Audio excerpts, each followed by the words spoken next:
In this lesson, we're going to look at positioning elements on our web page. So this is another common use for properties and for CSS in order to position in certain locations different aspects of our web page.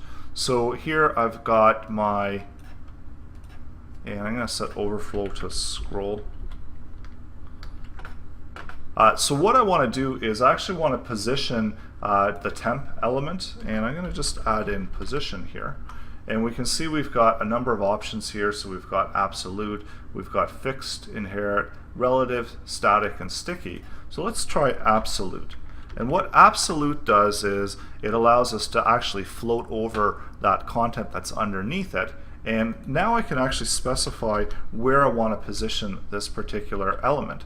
So I can do 20 from the top, so 20 pixels from the top. I can do left, so maybe 0 pixels from the left, bring it right over to the left hand side. And notice whenever I scroll, it's in line with the rest of the content there. So it's sitting as a position there as an absolute position where it's not actually moving, and it's positioned accordingly to the rest of the content on the web page. So it just floats on top of there. I can also position it from the right.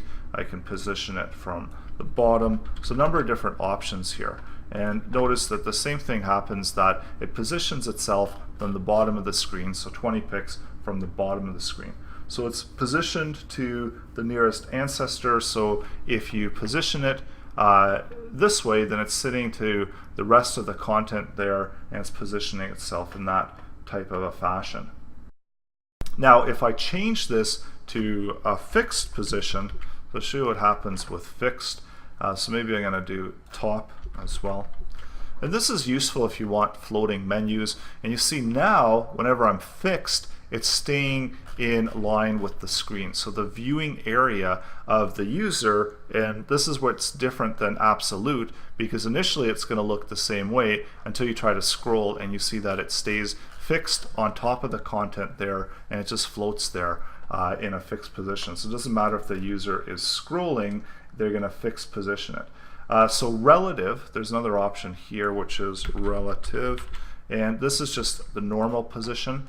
We see that it goes back into place here, and top and right actually aren't really going to be doing anything anymore. It's going to just give it some positioning from the previous elements, so top and right. So it's not in line top and right with the rest of the elements. It's just within that one that's it's relative to. So I'm going to bring the top and right back, and we can see it's still going to move that over, and we can still have a little bit of movement there with the element. And lastly, there's also one other one that's not positioned in any way, and that's static. So static position, and now when I refresh it, so our static position just keeps it, it's like relative, but it doesn't allow us to use those positionings, the top and the right. So it's static within its position. It's not defined in any way, and it's just according to how the normal position would have been. There are 4 different options for positioning your elements within your web page.